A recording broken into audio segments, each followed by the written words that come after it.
Magandang buhay mga ka-update. Narito ang weather update ngayong Huwebes ika-22 ng Enero taong 2026.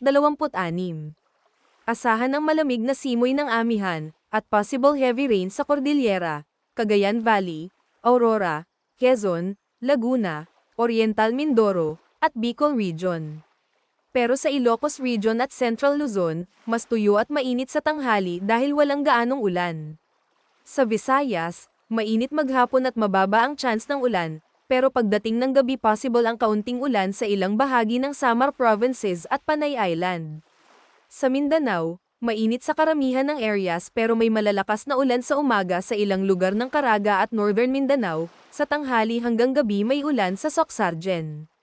Sa Metro Manila, malamig sa umaga at gabi, pero mainit sa tanghali, at walang inaasahang ulan hanggang gabi.